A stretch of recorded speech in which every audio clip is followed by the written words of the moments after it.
Well, it's time to start. I want to make some introductory comments. Thanks for those who have been able to join. My name is Dennis Swanson. I'm currently the director of library and educational technology here at Northern Seminary. And I did this series of lectures on the history of the English Bible some years ago. And one of the videos was lost or made unavailable or somehow accidentally deleted. I'm not sure exactly what happened. Unfortunately, it was the last one. It was the most important. It was the one that we're going to talk about today, which is the King James Version of the Bible and the subsequent history of what's happened in that era. So I want to start by doing a little bit of review. And by way of introduction, the English Bible was not what we have today. It was in the time that we're talking about, which is roughly the era of the Reformation, just as it's getting going. Henry VIII is the King of England, and he is going to be violently opposed to the Reformation at the beginning, and then he will eventually become a moving force in what will become known as the English Reformation. And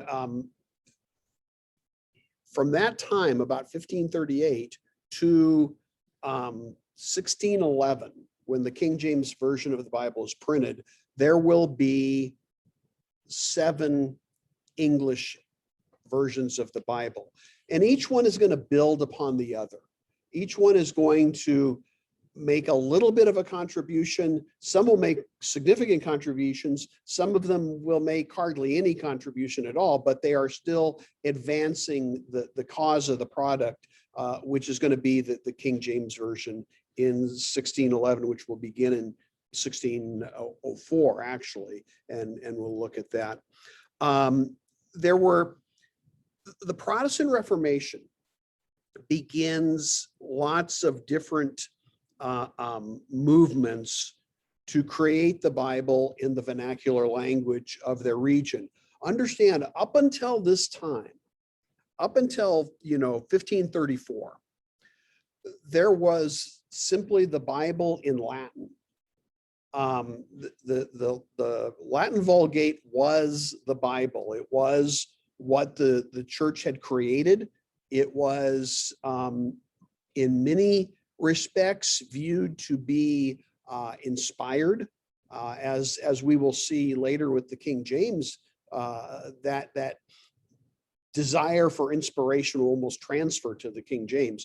But it was officially, and there were some significant individuals like Aquinas who talked about the fact the Latin Vulgate was the inspired word of God. So we have removed ourselves from the Hebrew Old Testament and the Greek New Testament, although in places those were still studied, although the Hebrew Old Testament fell off considerably. If it was not for the Jewish community existing and the synagogues and that surviving, the Hebrew Old Testament may have been lost entirely, because the church was not only had moved towards a Latin Bible, they were also during this era significantly anti-Semitic. They were really in many ways trying to remove themselves from any connection with the Old Testament of Judaism. And so you see some of that going on as well during this time. Well, probably the most notable and the first great reformer that got any traction was Martin Luther. And Martin Luther in Germany begins his work, and he will create a German translation of the Bible, which in essence, I think you could probably, if you were in Germany, you could probably still go buy one today.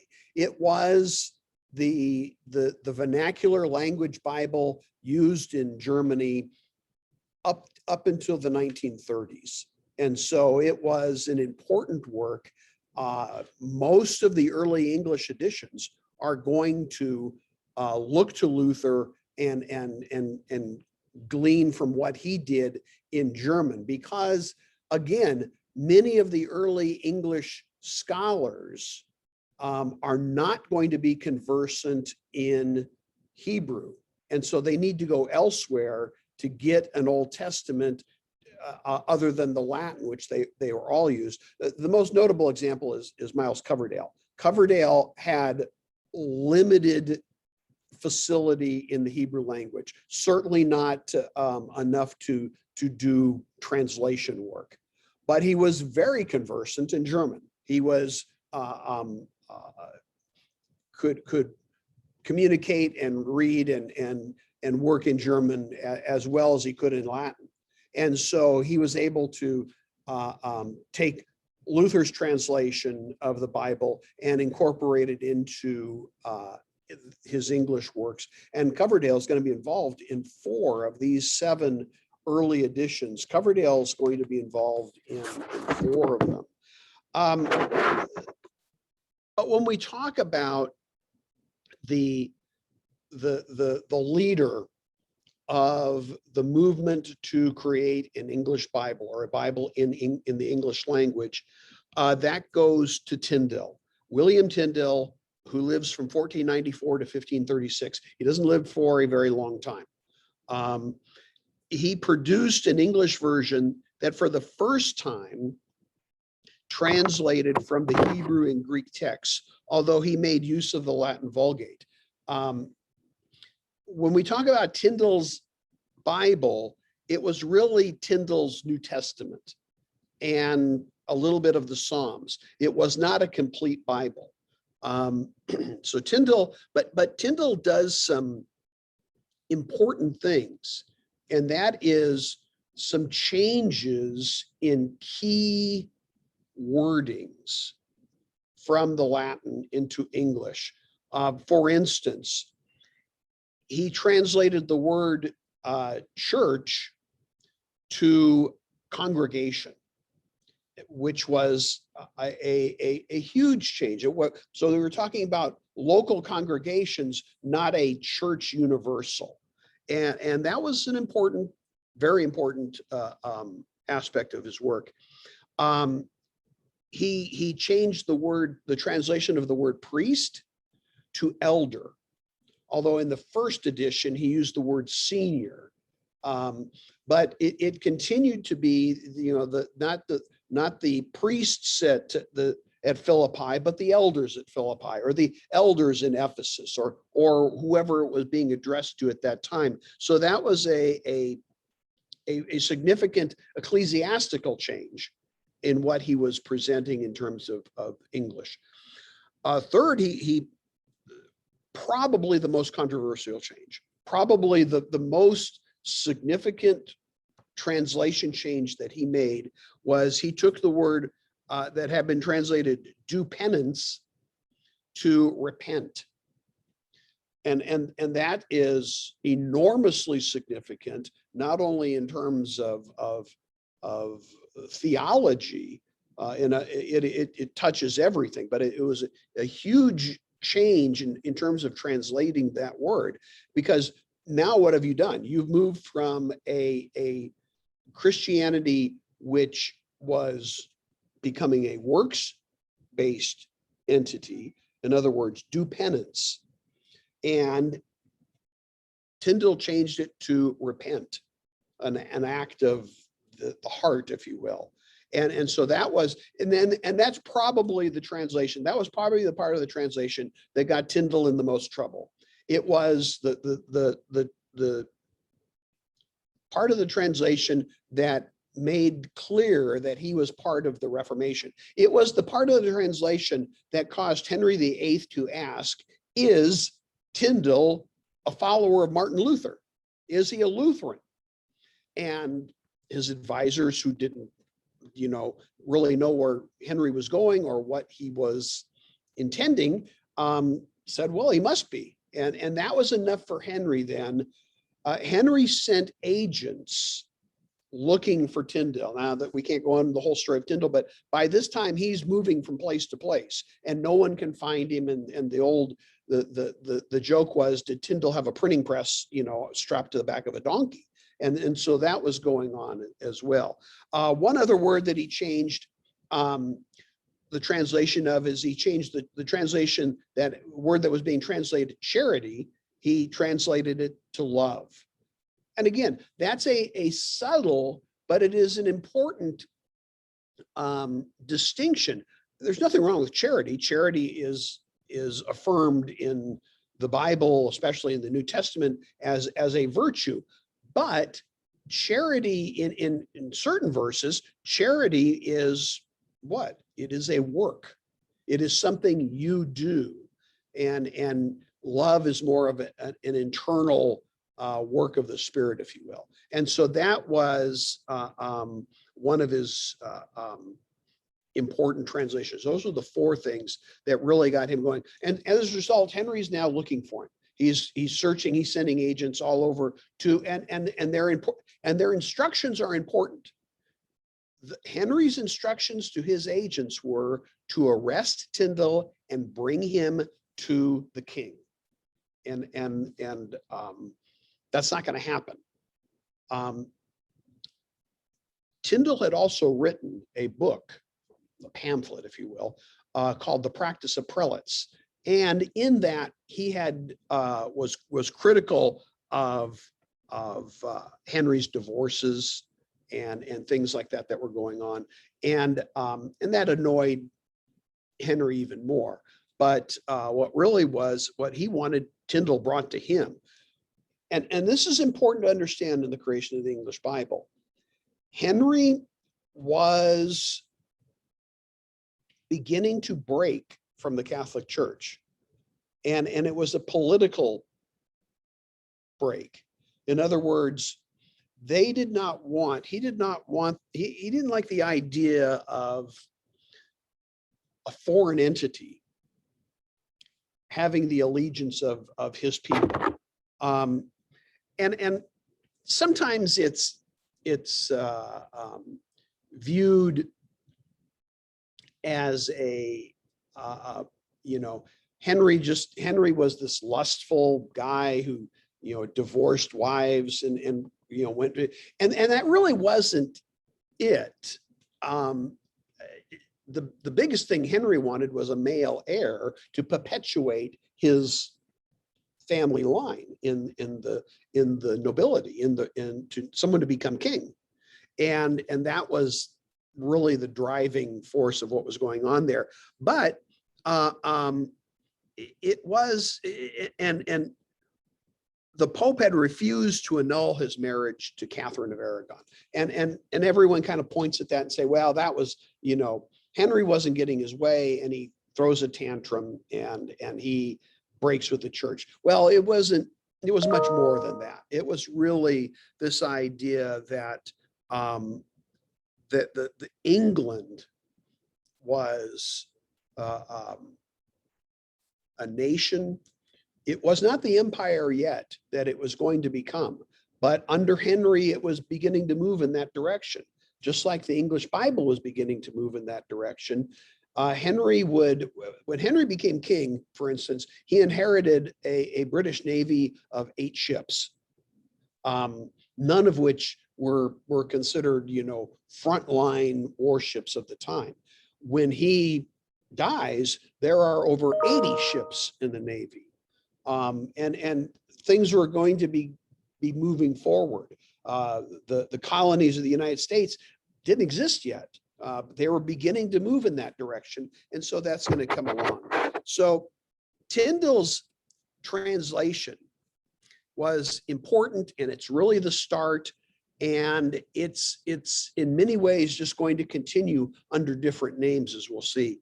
To finish Tyndale's story, Tyndale is ultimately arrested, but he is killed. He's strangled. And then he had been declared a heretic by the Catholic Church, and as a heretic, he was killed, and then he was burned at the stake, which seems to be redundant. And then his ashes were scattered. But this is how serious the Catholic Church took this. We can go back to the 14th century, to John Wycliffe in the 1300s. John Wycliffe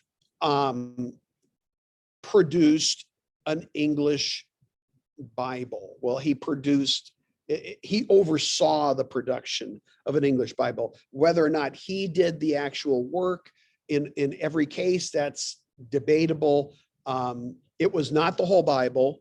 It was not a translation of Greek and Hebrew. It was a translation of the Vulgate into the English at that time, which was, Middle English.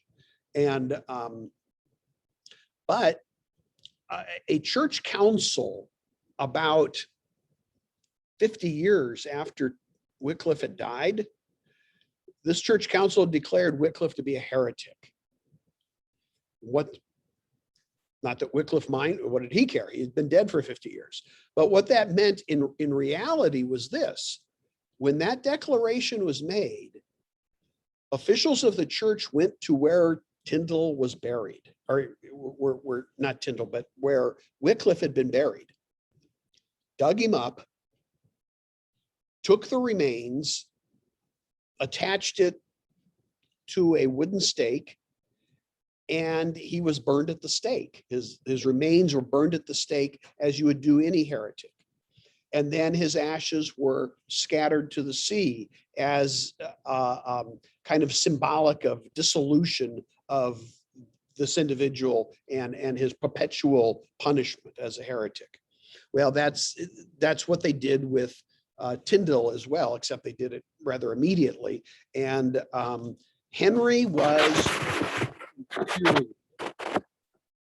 and now this process has gone on for years now, and Henry's break with the Catholic Church is just about complete. Now, remember, Henry was a significant scholar in his own right. He was a Renaissance man. He was an important scholar, and he understood all the issues of the scholarship. He understood Tyndale's translation, and he, in many ways, liked it. Henry had written early on in 1521, he had written a response to the Lutheran Reformation called the Defense of the Seven Sacraments. And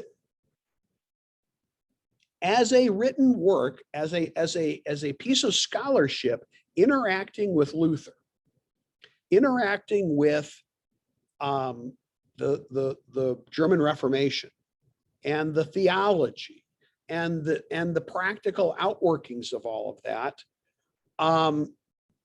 Henry's defense of the seven sacraments was better than anything the bishops and the leaders of the Catholic Church produced. As a result of that, Pope Leo X granted to Henry the title, which the English monarchs retain to this day. And the title was the Defender of the Faith. Henry VIII was the first to receive this title, Defender of the Faith, and it's passed down to every monarch. When eventually the current queen dies and a new monarch is installed, they will be announced as the Defender of the Faith. And that's usually one of the first and most important things that the monarch is called when announced in a formal setting. So the Tyndale Bible is done in 1523. He's constantly updating it, constantly tinkering with it. And there'll be one that's produced just before he dies in 1536. There'll be one that comes out, a revision that comes out about 1535, plus all of his notes. Tyndale did have facility in Hebrew, but his Bible is really only the New Testament and the Psalms. The rest of his notes of the Old Testament are thought to have been lost, but we'll see in just a second that they probably were used elsewhere. In 1535, then you have the Coverdale Bible. Miles Coverdale is an important guy. His Bible plays a minor role in the process to getting to the King James Bible. It was largely Tyndale's work in the New Testament and the Pentateuch, and possibly Jonah. Coverdale completed the Old Testament, not done by Tyndale, but again, Coverdale didn't work in Hebrew all that well. And so what he did is he translated it from Luther's German Bible, a little bit of the Vulgate, and also from Zwingli's, another reformer, his Swiss German Bible, which was, there's several different German languages, and that was one of them. And it's notable because the Coverdale Bible is the first complete Bible in English. And so that's why it's important. It's not particularly important. It doesn't advance anything greatly beyond what had already existed. It's actually, it actually comes out the year before Tyndale himself is killed. Now Tyndale's in custody a long time. And Coverdale was a fascinating guy. He was a politician. He wasn't the great linguistic scholar that Tyndale was, but he was apparently friendlier than Tyndale, made friends easily, made friends in important places more easily. And this is going to help him along the way and help the work that he's going to do. The next Bible to come along is the Matthew's Bible in 1537. It was actually composed by Matthews is a pseudonym. It's a pen name for John Rogers, who lived from 1500 to 1555. And Rogers had been a collaborator, had been a worker, had been an associate of Tyndale. It was important because he uses Tyndale's Old Testament notes. Apparently, where Tyndale's Old Testament notes had gone to, thought to have been destroyed, but John Rogers had apparently at least had a copy of them and used them in the Old Testament. And so it was a significant improvement over most of the Old Testament that Coverdale had done, because it was going directly to the Hebrew text. Matthew's Bible is also the first approved Bible. Henry's break with the Catholic Church was now complete, and he liked the work of Coverdale. He liked the work of Rogers in the Matthew's Bible, and he needed a Bible. Henry VIII had now started the English Reformation, and he needed to complete the break from Rome. He needed a Bible in the English language. And he's going to authorize one to be created. We'll see that in a second. But in the meantime, Rogers and Matthew's Bible was important, and he authorized it to be used in the churches of England. This was because the next Bible, called the Great Bible, comes out in 1539. It was the first authorized. Now, Matthew's had been approved. The Great Bible is authorized. It's got the king's stamp on it. It's to be used. Now, one of the key people involved in the Great Bible, Miles Coverdale. He's involved in the process. He's involved in its work. It's called the Great Bible because of its size. It is a huge folio edition Bible. It's large. It's not a Bible that you can, take, and read at lunch. It's an enormous, it weighs, 20 or 30 pounds. It's depending on its how it was put together. But it's also known as the Whitchurch Bible because that was the first publisher of it. It was also known as the Chained Bible. Now, this is an unfortunate name, perhaps, because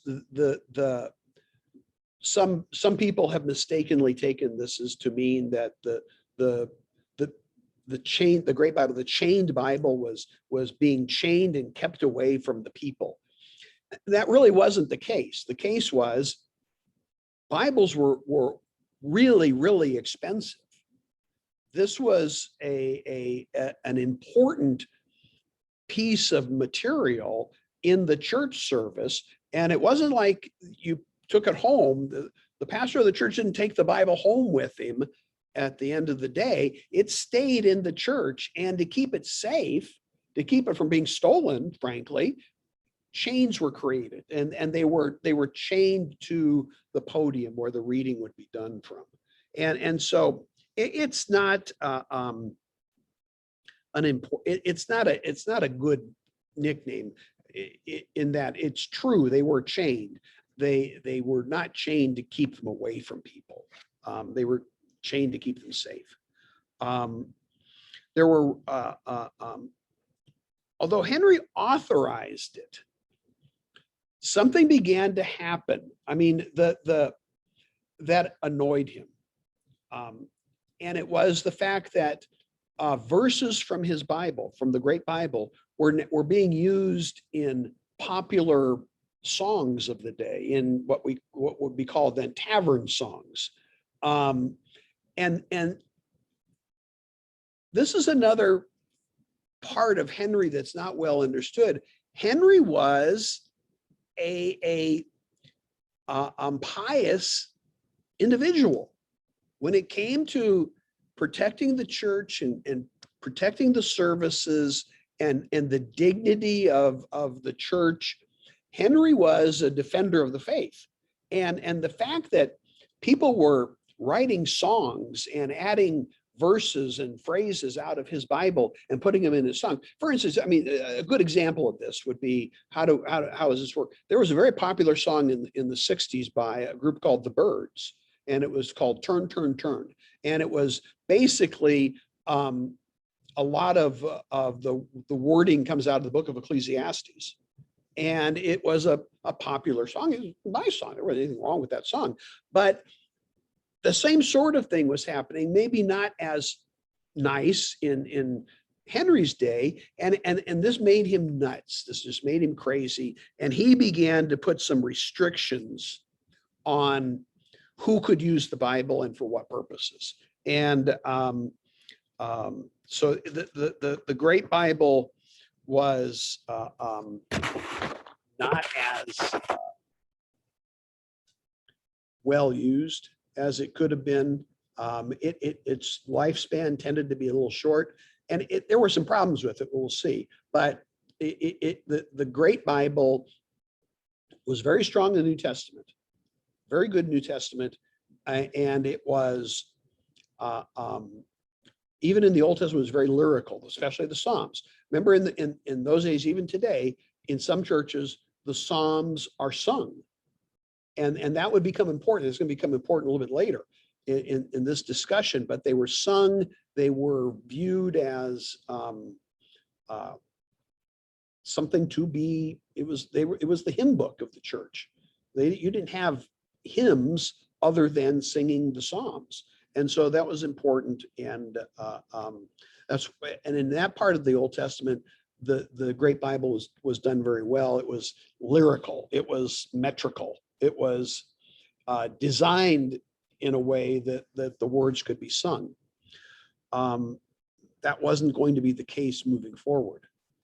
Go quite a while then. We're going to go nearly a decade until the next Bible comes out, and it's not going to be done in England. It's the Geneva Bible of 1560. the Geneva Bible is in 1560 is, next to the King James Bible, the most important English translation that's going to come into existence at this time. The Geneva Bible was created by William Whittingham, who lived from 1524 to 1579. And it was done, and who was John Calvin's brother-in-law. And it was for the English colony that had existed in Geneva, had gone to Geneva to join the Reformation. It was safe in Geneva for them, but they needed, for the ones who didn't speak German, they didn't speak Swiss, they didn't, read Latin. It was important for them to have their own English pastor, which was John Knox and William Whittingham and others. And it was one thing that was said about it. It was because they had the support and they didn't have to worry about hurting anyone's feelings. It was a good translation. It was well done. It was said the Geneva was so superior in English usage that it was said to have driven the Great Bible from the field by the sheer force of its brilliance.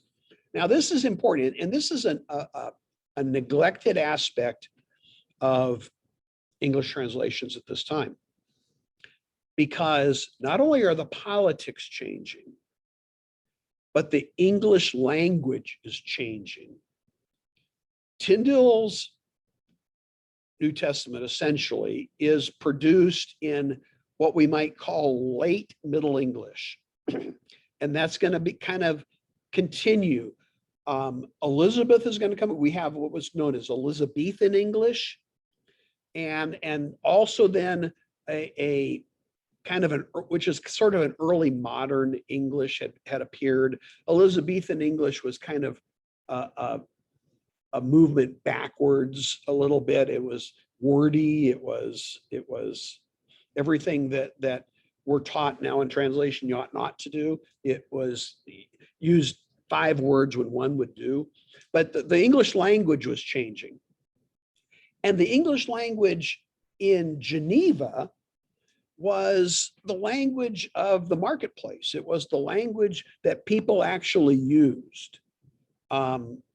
Some of what's going to go on in English translation is later, for instance, we see a Bible, NASB, a New American Standard Bible, for instance, or a New International Version of the Bible. And there are committees, there are lots of work there. You finally get to English. Well, finally, that English translation goes to an English style group, people that are good at English. And they take it and massage it, and they make it almost into a perfect English for under their editorial guidelines. A perfect English.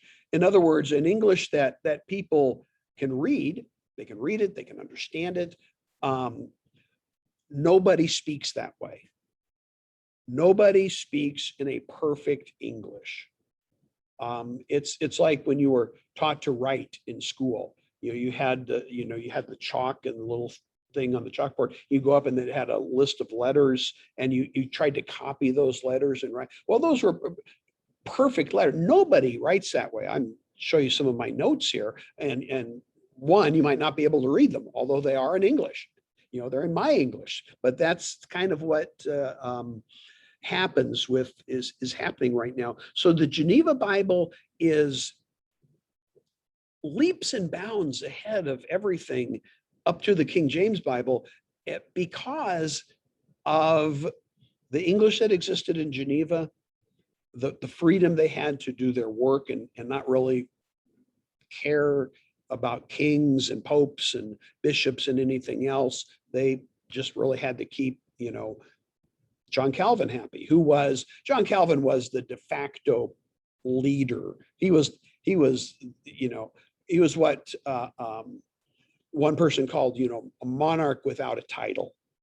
He was in charge of Geneva. Everyone knew that. Even his declaiming the fact that he had authority he was being modest, probably almost in a way that wasn't entirely true. So you did have that. But the Geneva Bible was important for a lot of reasons. It was the first English Bible to use modern chapter and verse divisions. That was a significant contribution. We use them today. They haven't, frankly, changed very much since they were done. It contained notations, not only on difficult words and phrases, which most of the English Bibles that have been done up to this point had marginal notations that talked about words, that talked about different ways of understanding a particular word. But it also had, the Geneva had interpretations, strongly Calvinistic interpretations. The Geneva Bible was, by every account, the first study Bible, the first real study Bible. And the Geneva Bible is the Bible that came to America first. It is the Bible that came with the Pilgrims on the Mayflower in 1620. And so it's the Bible of Puritanism. It's the Bible of Puritan American, which it will not be really replaced until the King James comes along. The next important Bible is the Bishop's Bible. The Bishop's Bible comes out in 1568. Now, Elizabeth now is on the throne. Now, after Henry VIII dies, his very immature and unhealthy son, Edward, comes to the throne. Edward doesn't live very long. He doesn't reign very long. He never really reigns by himself at all. He reigns through a regency council who may or may not have done a particularly good job, but they never. He's about to get married and hopefully have a child with his wife. Even, I think with the Regency Council, not to be immodest, but that they weren't even necessarily interested that Edward would be the father. They just needed a queen and a queen that was going to have a child.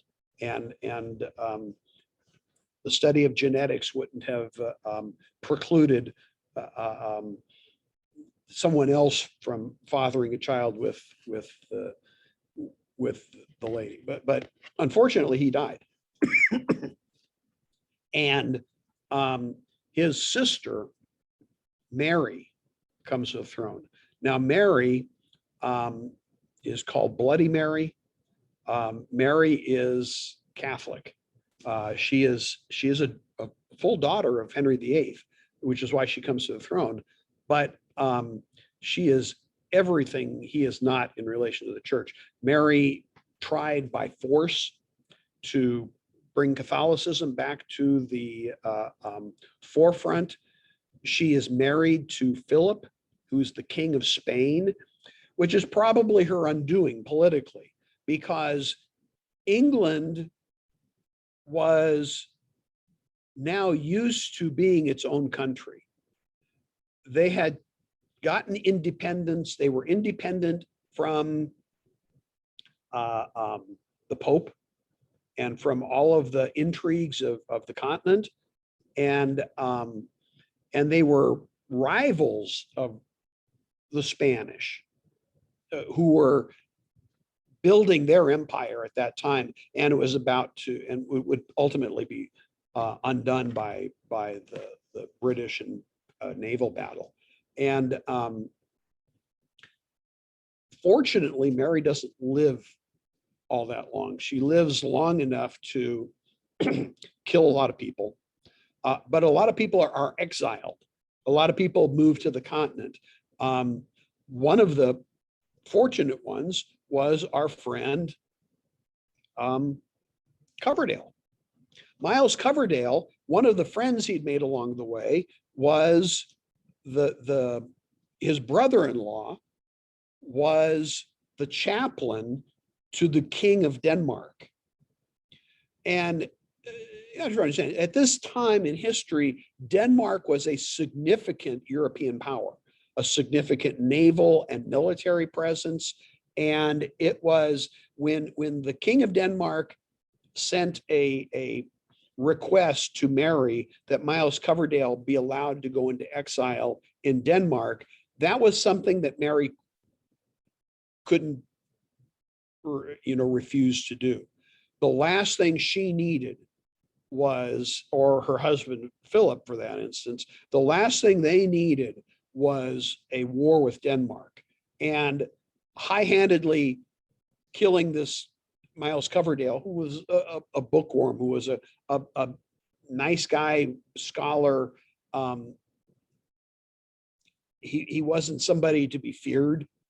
And for Mary to have just high-handedly have him executed in defiance to the request of the King of Denmark would have almost certainly brought a military conflict into being. And so Mary lets him go and live there. Mary dies, and when Mary dies, they have, who's going to be the queen? Well, Elizabeth, a long story short, Elizabeth comes to the throne from 1553 to 1603.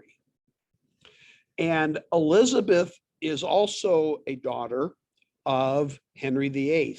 And she is her father's daughter. She is very, very bright. She is a scholar. She understands what's going on in the world, and she understands politically what Mary didn't, and that England was poised to begin to rise in world affairs as Spain was going to begin to decline. But Elizabeth continues the work of her father and restores the Church of England to a place of prominence. Elizabeth is going to have her hands, and she's going to reign a very long time, 1553 to 1603. That's an enormous reign. It's going to be it's one of the longest reign. Interesting, England, the longest reigns of monarchs in England have been by queens, by Elizabeth I, Victoria, and then now Elizabeth II. And which is kind of an interesting way things have turned out. But she's going to put her father's church back in charge in England, and Catholicism will be rooted out legally. In other words, you can no longer be the monarch of England if you're Catholic. You can no longer, and I think it's still the case today, you can no longer be prime minister or hold any important governmental position if you are Catholic. They root that out. The result, Mary's reign, it was so traumatic on Protestants that they when they had the chance, they took their revenge. Not so much having Catholics killed, they didn't do that. They just made sure that they never could have power again, and put it into law that that if you were Catholic, you just couldn't do certain things. You could never get important appointments at Oxford or Cambridge or anything like that. You could rise to high middle class, and that would be about it. One of the things that Elizabeth does is she authorizes the creation of a revision of the Great Bible, which is known to be defective in many, many ways. And that is, that revision will be called the Bishop's Bible. It will be overseen by Matthew Parker. Matthew Parker lives from 1504 to 1575. He's an important a somewhat forgotten figure. He was actually the tutor of Elizabeth when she was a child, and the pastor, if you will, the chaplain to her mother, the Queen of Henry VIII, and he was a scholar. He was a book collector, a manuscript collector. He was involved in all sorts of different things, and he was unfortunately. Elizabeth also made him Archbishop of Canterbury, which is the functional head of the Church of England. And he didn't really want the job. I think he knew himself well enough that the high politics and the administration of all of these things, that wasn't his cup of tea. And he knew it, but the Queen had asked him to do it. He was loyal. He's going to do what the Queen wants. And he also oversees the creation of the Bishop's Bible. Now, the Bishop's Bible is significant. It's not significant in terms of its translation. Now, it's miles ahead of the Great Bible, and it'll be used for a while. Shakespeare will quote the Bishop's Bible, although he quotes the Geneva Bible more often, which is an interesting conundrum of English literature at the time. And the Bishop's Bible and Matthew Parker, he creates the committee system. In other words, this isn't going to be the work of one person anymore or two people. It's going to be committees, and there's going to be Old Testament committees, New Testament committees, English style committee. There are going to be people working together. Now, Parker sets this up, but he personally is not able to run it very well. When people ignored him, he wasn't a forceful person. He didn't go and say, grab someone by the shirt collar and say, get this done or you're going to be out of here. That just wasn't his style. That wasn't his makeup. It wasn't the way he did things. So the Bishop's Bible gets done, but it's problematic still. It's and mainly, again, the problem of the Bishop's Bible is its work in the Old Testament. It was just terrible. Again, they don't have a lot of Hebrew scholars available. They are on the outs with the Jewish community who the rabbis who could have helped them. They weren't friendly towards them. They were not, they didn't have good working relations at this time. Very, very anti-Semitic still. And that'll continue, although it'll get a little bit better. But it was still a problem. And the Old Testament, where it was the worst part of the Old Testament, was the Psalms. The Psalms were unsingable, as in the first edition of the Bishop's Bible. In fact, they were so bad. They weren't lyrical. They weren't metrical at all. They were just awful, and couldn't be sung. And it was embarrassment to the church services who tried to sing them. And actually, within a year or so, a new printing of the Bishop's Bible came out and took the Psalms from the Great Bible and updated them a little bit, but put them into the new Bishop's Bible, and that would remain the same. The Bishop's Bible is also the starting place for the King James Bible, and that's going to be its most significant. The committee system of Matthew Parker is really important, and then the fact that the Bishop's Bible is the place of the starting point for the King James Bible. And now we're going to move into the King James Bible proper.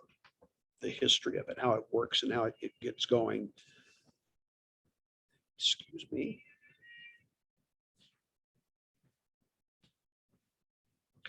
The King James Bible is going to be produced by Robert Barker, the King's printer, in 1611, and that's going to be the first printing of the King James Bible. The work actually begins about 1604, and it begins with the fact that James has come to the throne. Now, the British monarchy was in a bit of a pickle at this point. When Elizabeth dies, Elizabeth, one of her nicknames is the Virgin Queen. Not that she was, but she never married and never had any children. And so when you don't have a monarch, and she'd been the monarch for a very long time. And so all of Henry's claimants from his family are gone. What do we do? Well, they went looking, we got to find a king. And so they went to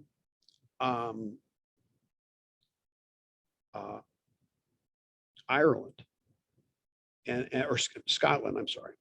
Forgive me, all the people from Scotland. They went to Scotland, and the monarch of Scotland at the time was James VI of Scotland. And they brought the monarchies together. They merged the country. So it is the Kingdom of England and Scotland.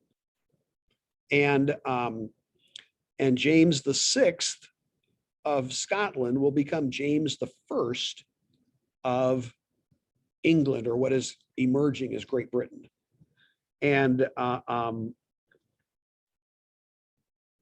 when James comes to the throne, James lives from 1566 to 1625. It's a big deal. I mean, they're bringing this together. And so remember, Scotland is the land of John Knox. The Church of Scotland is Presbyterian. The Presbyterian Puritans like this because they come and they say, aha, our guy is going to be the king of the whole shooting match. And maybe we can get a better place. This Church of England, we need to fix this and make it a Presbyterian church. And so James gets secured in his position, and he calls together a conference called the Hampton Court Conference of 1604. And the presbyters, the elders of the Church of Scotland, they come and they bring all of these, we want this, and we want this, and we want this, and we want this. And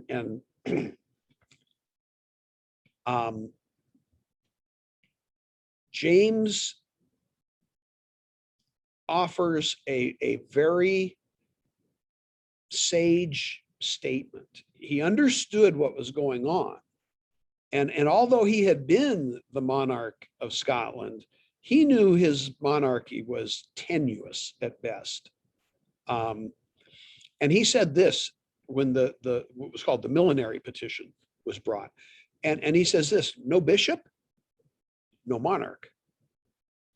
And James understood that the Presbyterian Church, if their system of polity won out, well, it was only a matter of time before the monarchy would be absolved or dissolved or become unnecessary.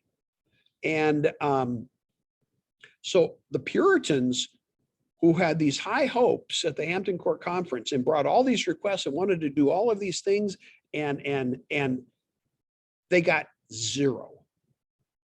They got absolutely nothing except for one thing.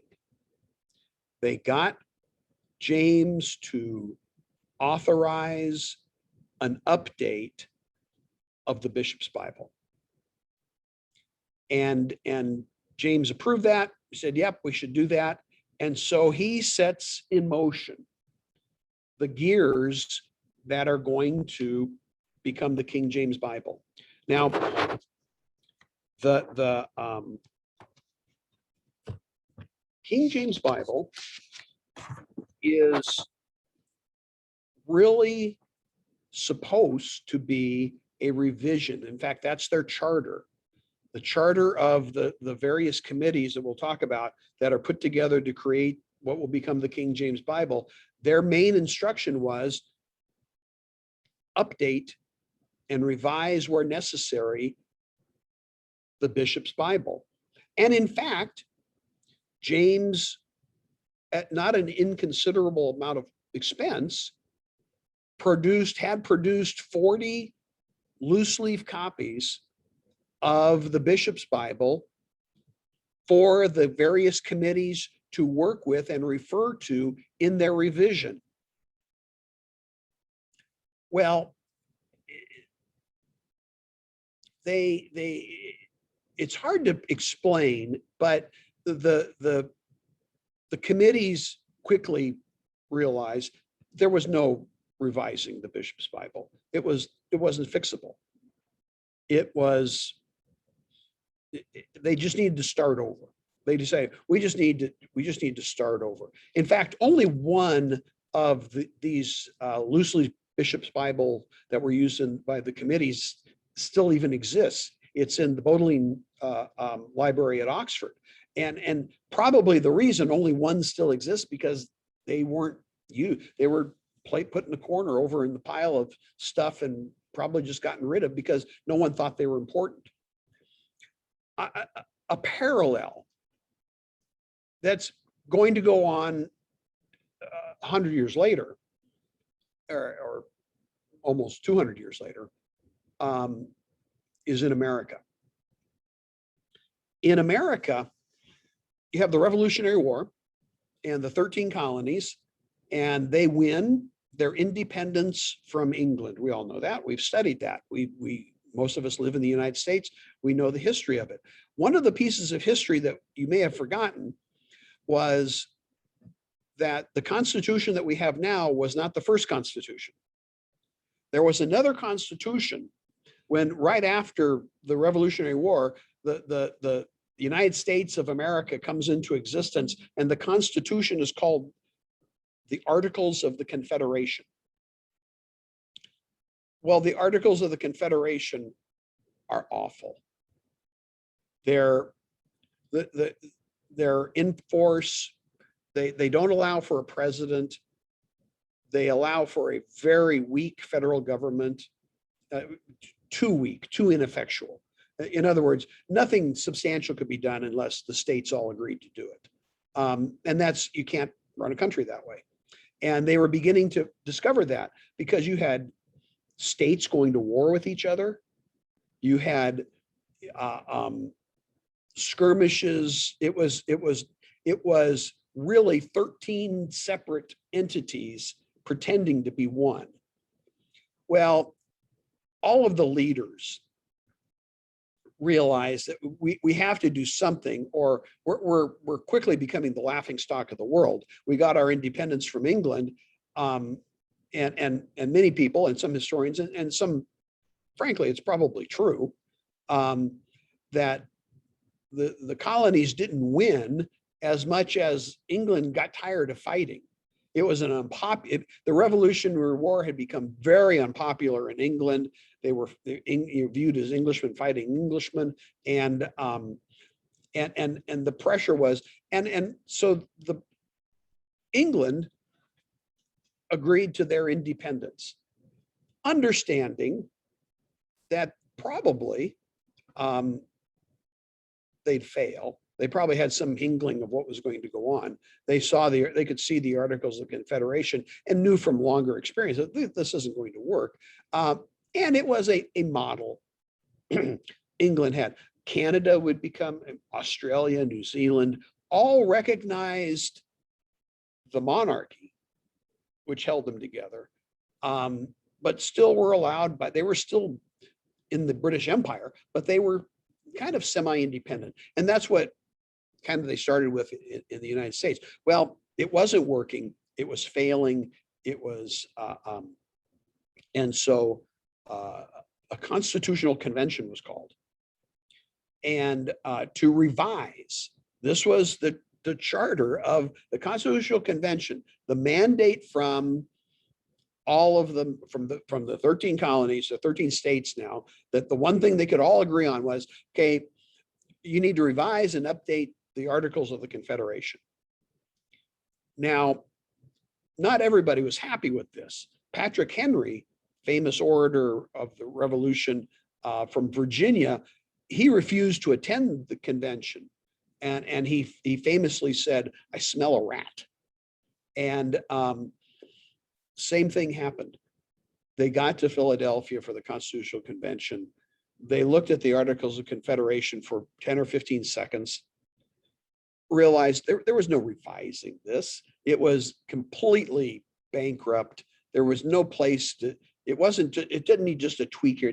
It needed to be just set aside. And it was set aside. And then the Franklin, Hamilton, Jefferson Constitution comes into place and comes into being. And it's what continues to run the United States to this day. So the same thing happened in the creation of the King James Bible.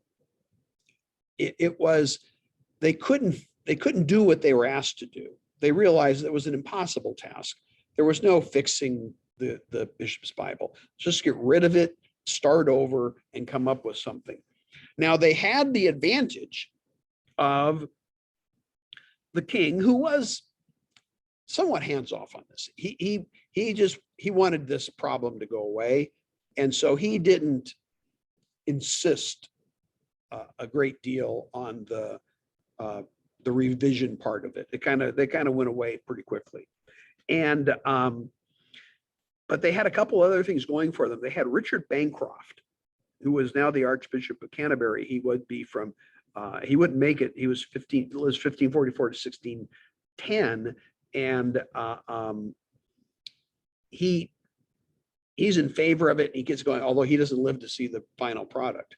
But they also had the committee system that Matthew Parker had created, which was a good system if administered correctly, which Parker could create a set of committees. He couldn't administer them.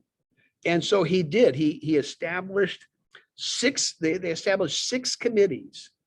The first Westminster, and they were centered around the colleges. The first Westminster Company, which translated Genesis to 2 Kings. Some very important scholars were on that. The first Cambridge Company translated 1 Chronicles to Song of Solomon. The first Oxford Company translated Isaiah to Malachi. The second Oxford Company translated the Gospels, the Acts, and the Book of Revelation. An interesting breakdown. The second Westminster Company translated the rest of the New Testament, the epistles. The second Cambridge Company translated the Apocrypha. Yep, the Apocrypha was in the King James Version of the Bible originally.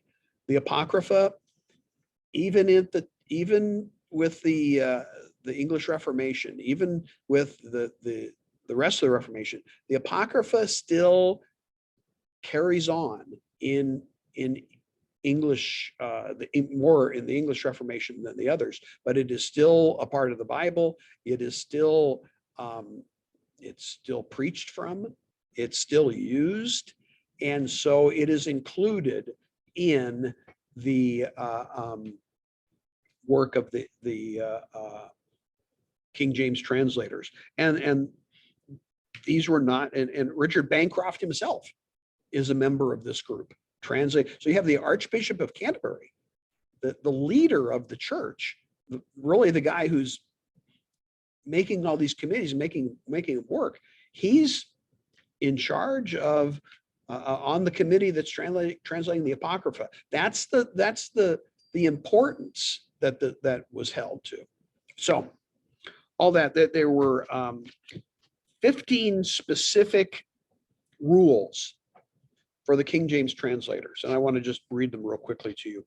The ordinary Bible read in the church, commonly called the Bishop's Bible, to be followed and as little altered as truth of the original will permit. The original being the original Greek and Hebrew. The names of the prophets and the holy writers with other names of the text to be retained as nigh as may be, according to however they were vulgarly used. In other words, James and John is the same word, but they were different people. So you did split the names differently. You could translate them differently to maintain that setting. Old ecclesiastical words were to be kept. The word church was not to be translated congregation. They wanted to maintain a little bit of formality. When a word has diverse significations, that to be kept which hath been commonly used by the most of the ancient fathers, being agreeable to the propriety of the place and the analogy of faith. In other words, words change meanings over the years. We know this. We see this in English. If I told you to take that book over there and peruse that book and get back to me about it, what have I just told you to do? I've asked you to pick it up, skim through it, look at it, get the high points, and tell me about it. Unless you look in an old dictionary.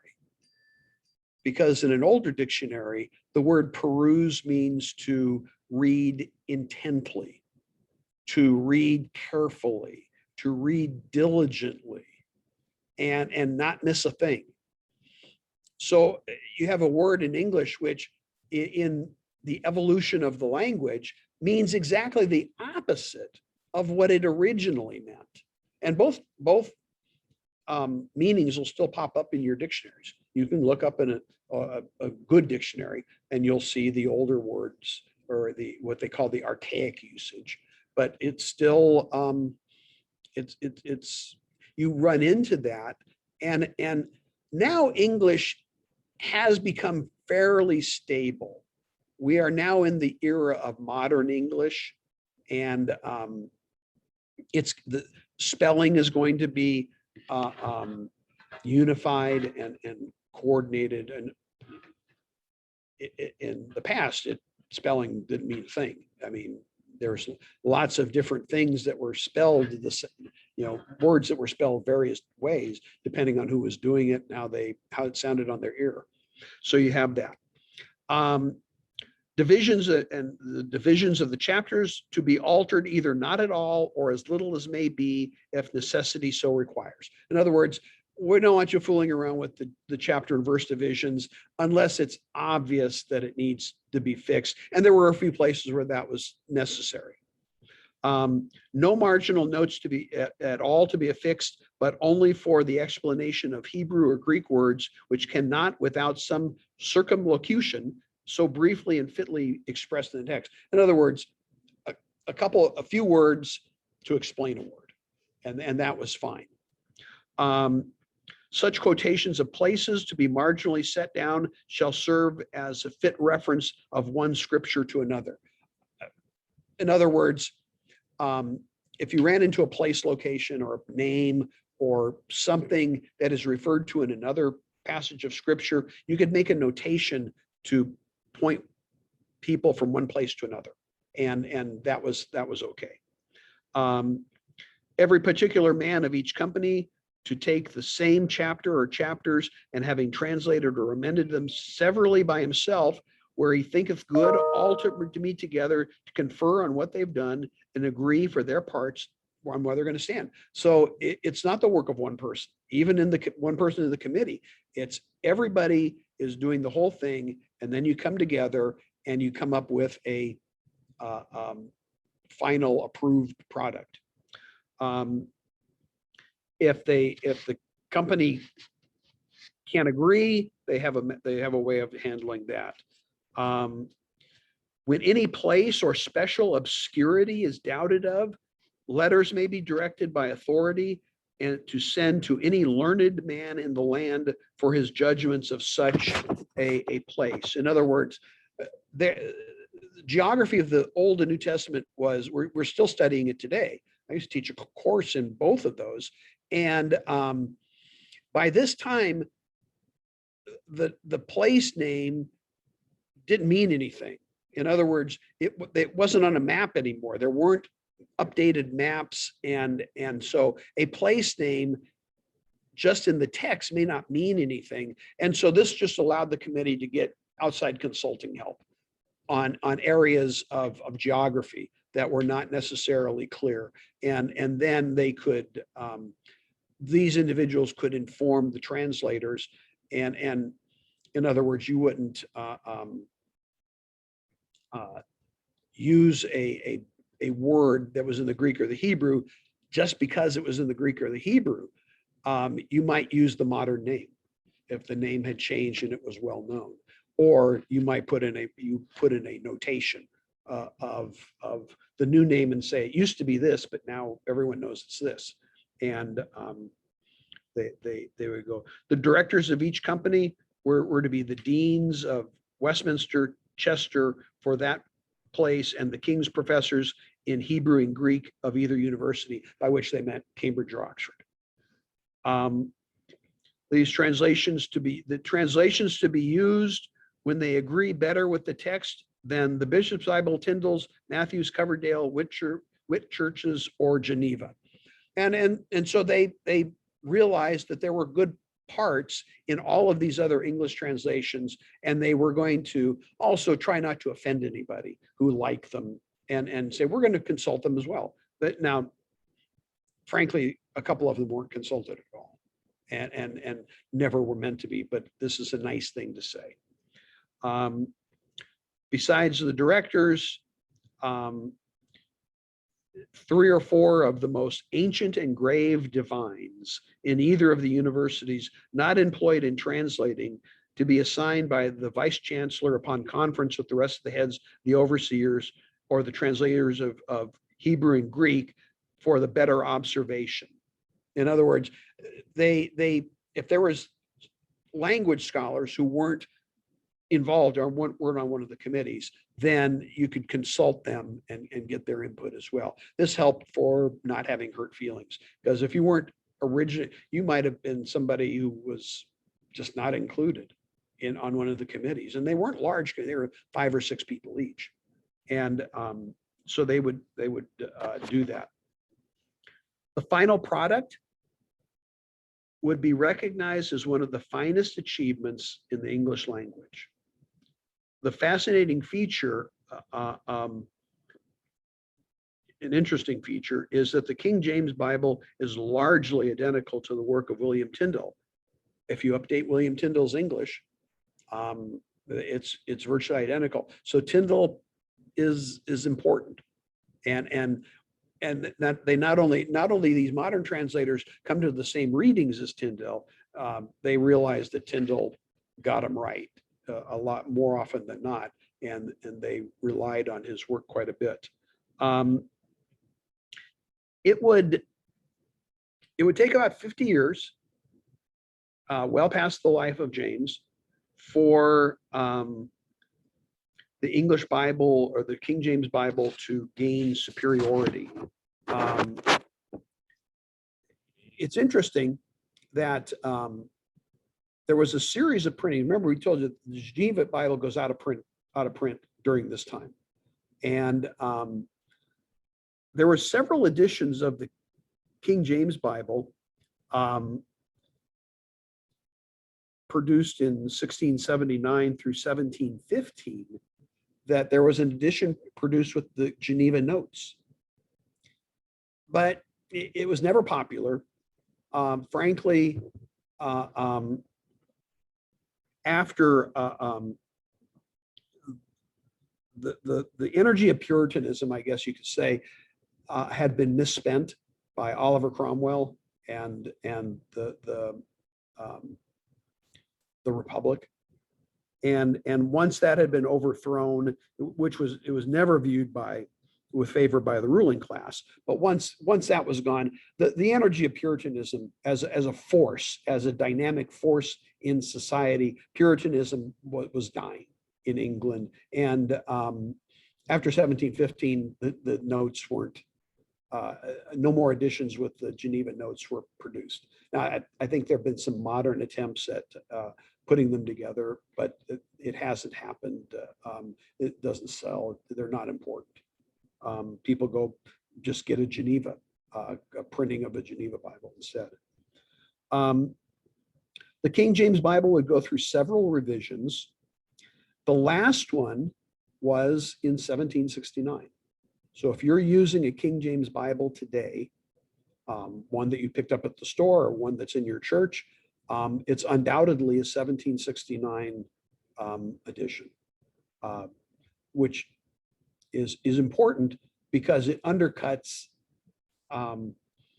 one of the, there is a group of people that believe that the King James, we call them King James only folks, that only the King James should be used. And in fact, the King James committees, the translators, were inspired. The problem is you have to carry that on through a couple of generations. None of the translators who worked on the revision in 1769 had worked on the 1611. They were all those folks were long since gone. And so it was just a different a group of people. And so you have to extrapolate all sorts of really hard to believe ideas to get the idea that the King James is inspired. And this is one of the, I remember dealing with a King James only person and who didn't know this, who was fighting for the King James and arguing with me. And I said, well, which King James are you? You're using the 1769 edition. Oh, no, it was the 1611. The King James is 1611. Da, da, da, da. And I said, open up the introduction, look at it. And he opened up the introduction. He had never read the introduction to his own Bible, and looked at it. And the only person that I'm aware of that I've ever talked out of King James only was that individual, and was crushed, because he said, I've been lied to. Yeah, I said, well, you were never, maybe you were never formally lied to. You were just never encouraged to examine things for yourself, and that's what happened. Just like the American Constitution continues to this day and is still a model document of a representative republic to the world, the King James Version of 1611 or 1769 is still, I have some statistics here. It is the second best selling. It has the second highest market share of any English translation, other than the only thing that outsells it right now is the NIV. And it's not even close. In terms of reading, the Center for the Study of Religion and Culture did a survey and a report, and of the people that read their Bible, 55% of Bible reading is done from the King James Version of the Bible, and it's not even close. I'll read them to you. The New Revised Standard Version is second, or the NIV is second. The New Revised Standard Version is third. The New American Version, which is a Catholic translation, is fourth. The Living Bible is sixth or fifth. And all other English translations make up 8%. So if you, what does that mean? It means, for instance, the NASB, the New American Standard Bible, which a lot of us grew up on and love, it has a microscopic amount of usage in Christianity as a whole. when still, you know, 400 years later, the King James is being read by 55% of Christians, or people who do Bible reading. That's a remarkable amount. And if you take the sales are another thing. I mean, we said the King James sales are still in second place, but if you add the King James sales, which are in second place, with the New King James Version sales, which are in fourth place, and add them together, it's first place, and it's not even close. And the New King James was completed in 1982. It's owned by the Thomas Nelson Company. They were the financial backers of it. It was a project that was conceived by a scholar named Arthur Farstad, who is a Greek scholar, and he and Thomas Nelson put together a group of 130 scholars, organized in committees identical to the original King James. They used the apparatus of the King James, and it's truly a New King James Version of the Bible. It was very well received. It has been a top-selling Bible since it came out in 1982. And when you put, like I said, when you put the sales of the fourth place and the second place sales together, they're not even, the others, the NIV is a distant second at that point. So it's a work that has held its own, that has retained its influence, and it's an amazing production. When you look at it, do I think it's inspired? No, of course not. Does it have its flaws? Absolutely. And I want to look at that. It's the next part of the story. We go back a little bit. By the middle of the 19th century, so the 1800s, 1850s, people were beginning in England, were beginning to realize that the King James usage, which now is nearly 100 years old. I mean, it's getting to be about 100 years since the last major revision. And so they're looking at, do we need to do another revision and update? English has changed, the words changed, new Greek texts have been discovered, Sinaiticus and Vaticanus specifically. And they were all the rage, you know, and to the point that the older Greek text, the Textus Receptus, was looked on, you know, as, you know, out of date, and you know, looked at askance, that these, you know, two new Vaticanus and Sinaiticus must be better because they're older. You know, you can make that argument. I'm not going to debate that part of it, except that to remind everyone, that Sinaiticus and Vaticanus were found in wastebaskets. Essentially, they were found in little corners.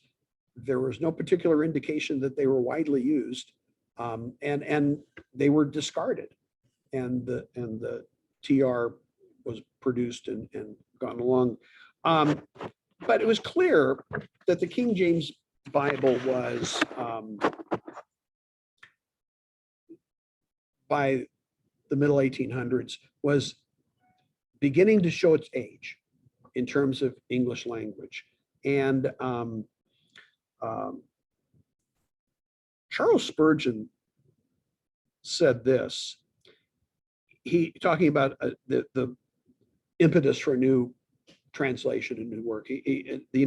Spurgeon said this, he says, "It ought to be done, and it must be done. The present version is not to be despised, but no candid person can be blind to its faults. I love God's word better than I love King James's pedantic wisdom and foolish kingcraft." And so even politically, for Spurgeon to say something like that in the 1870s, demonstrated that England was now a constitutional monarchy. The prime minister ran the country in the king's name. The king was still important, or the Queen Victoria was still important, but Parliament ran the government now. Not it, they had moved away from a pure, an absolute monarch, and so Spurgeon says that. But interesting, he says something else, and I think it's important for students and pastors and others to remember. And he says this, talking about the King James version of the Bible, and we could talk about any other version that you like. He said, "Do not needlessly amend our authorized version.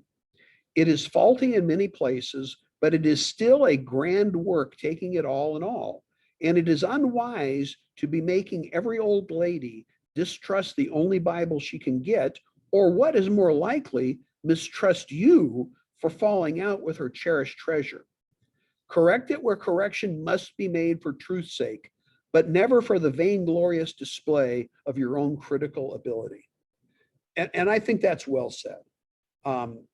You've heard sermons, I've heard sermons where it's not a sermon, it's a lecture on critical apparatus and Greek and Hebrew and manuscript analysis and things like that. And most people don't need that. And most people aren't going to be warmly affected by that. You might be able to do that once in a while or in a Sunday school lesson, but to make that a regular part of your sermon, your preaching, is not ultimately going to be healthy for you or for your church. And I think Spurgeon is correct in saying that.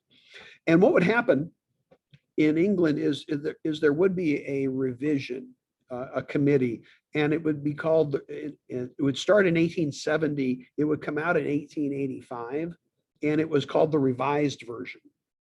Now, the Revised Version is the only official revision of the King James Bible. It was overseen by the Church of England, and its purposes were to adapt King James Version to the present state of the English language without changing the idiom and vocabulary, and to adapt it to the present standard of biblical scholarship.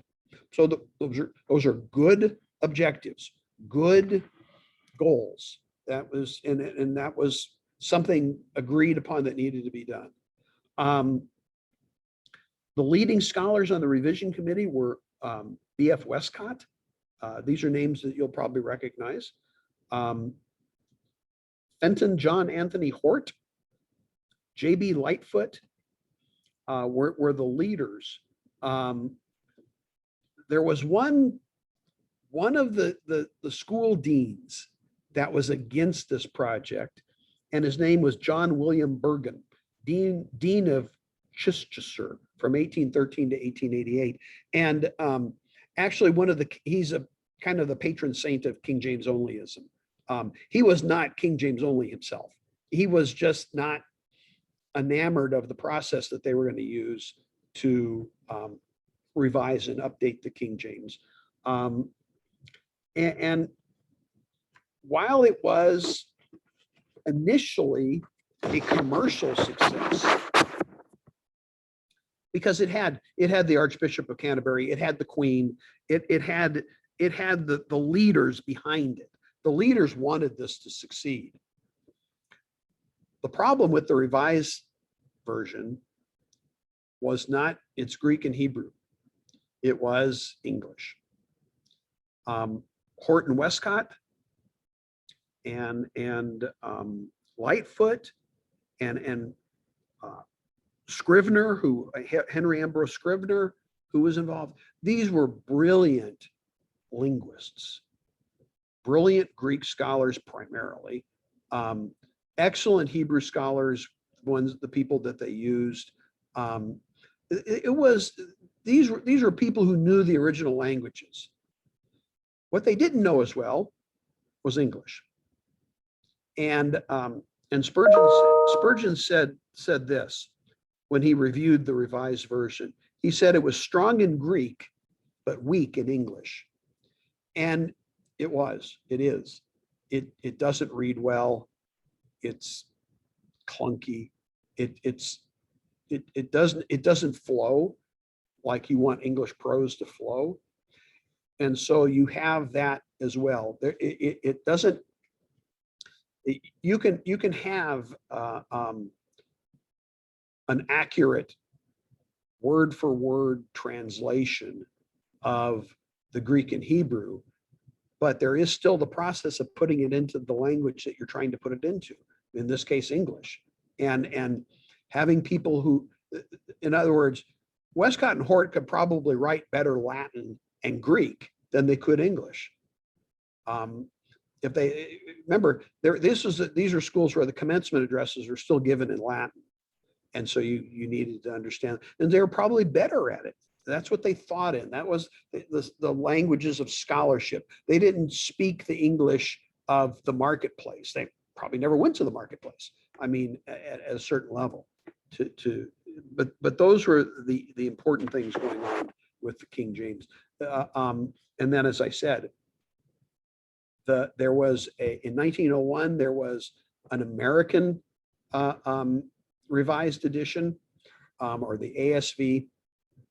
The ASV, because British English and American English now had diverged significantly, and enough that you needed different English Bibles to really, if you wrote something in modern American English, it wouldn't be the same as British English, and to which it's not to this day. Just saying, in a minor way, if you've done any traveling, even if you speak English, I can go to England, and I can communicate and get from one place to another place, and I can go to Australia or New Zealand or Canada and get to place to place and read everything and get to where I'm going. But it doesn't sound the same. It's not. And some people chuckle at the way Americans say things, and so it's a because the language is slightly different, and in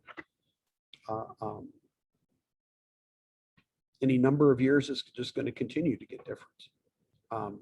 So you have to be careful when you're doing English. There are now 450 English versions of the Bible. And in 1534, when we started this discussion, there wasn't any. There was Wycliffe, but that had long since been discarded and not available. And then with Tyndale was the first one, first New Testament. And then Coverdale, the first Bible in English. And then 500 years later, there's 450. All with different purposes, all with different emphases, all different reasons. One of the reasons, of course, to have a translation of the Bible is King James is an example of this. In the United States, the King James version is in the public domain. In other words, I don't have to pay anybody. If I wanted to write a commentary and quote the long passages of the King James Bible, I don't have to pay anybody to do that. It's in the public domain.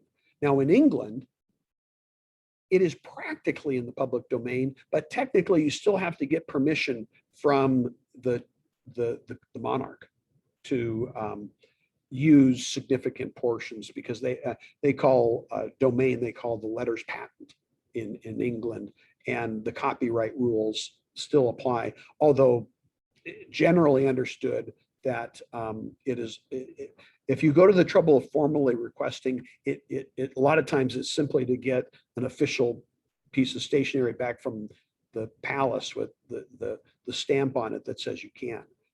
That's, but a lot of, if you're not interested in getting that piece of paper, no, but they're not going to hunt you down and put you in jail for it. But for other places, there's clearly in England, in English, that you have samples. For instance, the New King James Version is owned by Thomas Nelson. So if you want to use the New King James Version for a commentary or have a study Bible or anything like that, you have to pay Thomas Nelson for the permission to use that text. You can't just appropriate it and put it into your work. So it costs money. And all of them are the same. So that's why you very often see different publishers creating a translation of the Bible. Is it because we need a new English translation of the Bible? No, of course not, because we don't. But it's because that particular publisher wants to do other work, and they don't have to pay themselves royalties if they own a version of the English Bible or it's in their area. So that's what's going on with that. It's a little crass perhaps, and nobody talks about that much, but that's really a lot now that motivates the creation of new translations. The precision, the examination of the original languages. You can make up a lot of reasons to think you need a new translation, but it's largely been done. Now they'll still be needed. In 50 more years, we'll need a new, translation. And translations come and go. I mentioned, first Bible I ever had was a New American Standard version of the Bible, and I still use it. And at one time, it was in the 70s, especially, it was the Bible. If you were evangelical, if you were in a Protestant church, the New American Standard was the Bible. Everybody had them. And I think at one time, at their height, they had nearly 20% of the market share. They have less than 1% of the market share now, and they've tried to update and revise, but update and revise what? There's nothing really to change. There's no change that's so significant that everyone's going to run out and get rid of their New American Standard and get the NASB 2 or whatever they call it next, because there's no point. There's no reason to. So I hope that helps. I hope you enjoyed this. It's a lot of information. I talked for a long time. I apologize for that, but I trust that this was helpful and will be helpful in your study of God's Word and study of the English Bible in particular. Thanks a lot.